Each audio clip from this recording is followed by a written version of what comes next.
जरा सोचिए, अगर अचानक कहीं से सोने से भरा हुआ एक कलश मिल जाए तो क्या होगा? क्या करेंगे? आज हम ना एक ऐसी ही कहानी सुनेंगे जो हमें समझाएगी कि भाई सच्ची दौलत का असली मतलब होता क्या है। और ये सवाल सिर्फ कहानी का नहीं है ना? आज की इस भागदौड़ भरी जिंदगी को देखिए। हर कोई बस आगे निकलना चाहता है। तो ऐसे में क्या ईमानदारी सिर्फ किताबों में पढ़ने वाली बात बन के रह गई है? चलिए, एक किसान की कहानी में इसका जवाब ढूंढने की कोशिश करते हैं। तो हमारी कहानी का जो हीरो है वो एक बहुत ही गरीब किसान है। अब देखिए, उसके पास अपनी खुद की जमीन तक नहीं थी। उसकी हर सुबह बस इसी एक उम्मीद से शुरू होती थी कि आज दिन भर की जो मेहनत होगी ना, उसके बाद कम से कम परिवार को भूखा नहीं सोना पड़ेगा। और फिर एक दिन कुछ ऐसा हुआ। खेत में हल चलाते चलाते कुछ ऐसा मिला जिसमें उसकी पूरी दुनिया बदलने की ताकत थी। एक ऐसी खोज जिसके लिए वो, आप कह सकते हैं, बिल्कुल भी तैयार नहीं था। देखिए, उसकी जिंदगी एक लगातार चलने वाला संघर्ष था। मतलब एक के बाद एक मुश्किल। जमीन किराए की थी, मेहनत पूरी अपनी थी, लेकिन फसल होगी या नहीं इसका कोई भरोसा नहीं था। बस एक ही उम्मीद थी कि शायद इस बार की फसल से उसके परिवार का पेट भर जाएगा। और फिर वही हुआ। एक दिन हल चलाते चलाते जमीन से एक जोरदार खट की आवाज आई। उसका हल किसी बहुत बहुत ही सख्त चीज से टकराया था। पहले तो उसे लगा अरे कोई मामूली पत्थर होगा, लेकिन जमीन के नीचे तो कुछ और ही उसका इंतजार कर रहा था। जैसे ही उसने थोड़ी मिट्टी हटाई ना, उसकी आंखें एक पुराने तांबे के कलश पर जाकर टिक गईं। पता नहीं कितने सालों से, शायद सदियों से, वो वहीं जमीन में दबा पड़ा था।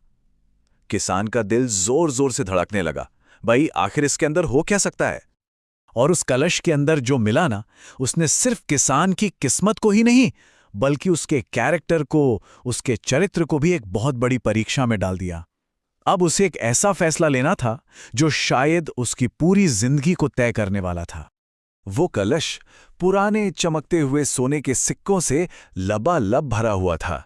जरा एक पल के लिए सोच कर देखिए, एक आदमी जो रोज 2 वक्त की रोटी के लिए जूझ रहा है और उसके हाथों में अचानक इतनी दौलत आ गई है कि उसकी पीढ़ियां बैठ के खा सकती हैं। बस उस एक पल में उसके दिमाग में हजारों ख्याल दौड़ गए। अरे, क्या ये भगवान का भेजा हुआ कोई इनाम है? क्या मतलब उसकी सारी मुश्किलें अब खत्म हो गई? क्या उसे एक खजाना चुपचाप रख लेना चाहिए? तो अब किसान एक दोहराहे पर खड़ा था। एक तरफ का रास्ता उसे फौरन अमीर बना सकता था, उसकी और उसके परिवार की हर एक जरूरत पूरी कर सकता था। लेकिन दूसरा रास्ता था ईमानदारी का, जो कह रहा था कि ये दौलत उसकी है ही नहीं। तो ये चुनाव सिर्फ सोने और मिट्टी का नहीं था, ये चुनाव था दौलत और जमीर के बीच का। काफी देर तक वो सोचता रहा, अंदर ही अंदर लड़ता रहा, और फिर उसने अपना फैसला ले लिया। और सच कहूं तो यही वो फैसला था जिसने सोने से ज्यादा खुद उसकी अपनी कीमत को साबित कर दिया। वो चाहता तो एक पल में अपनी सारी गरीबी मिटा सकता था, है ना? लेकिन नहीं, उसने अपने ज़मीर की आवाज को चुना। उसने लालच को हरा दिया और अपनी ईमानदारी को जीतने दिया। उसके मन में एक बात बिल्कुल साफ थी। उसने खुद से कहा, जब ये जमीन मेरी नहीं है तो फिर ये खजाना भी मेरा नहीं है। कितनी सीधी लेकिन कितनी पावरफुल बात है ये। और बस इसी एक सोच के साथ उसने वो कलश उठाया और सीधा चला गया अधिकारियों के पास। कमाल की बात यह है कि उसने उस दौलत को छुआ तक नहीं जो उसकी पूरी की पूरी जिंदगी बदल सकती थी। तो अब सवाल ये उठता है कि क्या ईमानदारी का कोई इनाम भी होता है? मतलब आज की दुनिया में अच्छे काम का अच्छा नतीजा मिलता भी है या नहीं? चलिए देखते हैं कि इस किसान के साथ आगे क्या हुआ। जो अधिकारी थे वो तो ये देखकर हैरान रह गए। सोचिए, एक इतना गरीब आदमी जो चाहता तो सब कुछ रख सकता था, वो खुद आकर खजाना सौंप रहा है। ये बात इतनी अनोखी थी, इतनी अलग थी कि जल्द ही पूरे शहर में और फिर सरकार तक पहुंच गई।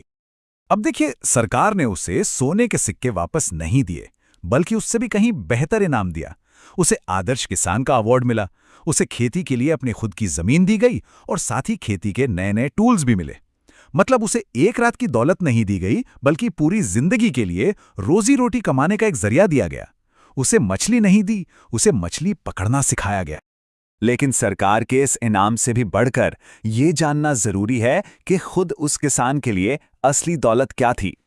जब लोगों ने उससे पूछा कि भाई तुमने इतनी बड़ी दौलत को हाथ से जाने क्यों दिया, तो उसने जो जवाब दिया ना, वो इस पूरी कहानी का निचोड़ है, उसका सार है। उसने कहा, सोना तो बस एक बार पेट भरता है, पर ईमानदारी और ये जो अपनी मिट्टी है ना, ये उम्र भर साथ निभाती है। और सच में यही इस कहानी की सबसे गहरी सीख है कि सच्ची दौलत वो नहीं जो हमें मिलती है, बल्कि वो है जो हमारे अंदर होती है, हमारा चरित्र, हमारी ईमानदारी और मेहनत करने की हमारी काबिलियत। तो ये कहानी हमें एक बहुत ज़रूरी सवाल के साथ छोड़ जाती है।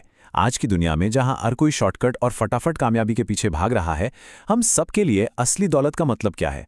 क्या वो बैंक बैलेंस में है या फिर मन के सुकून में?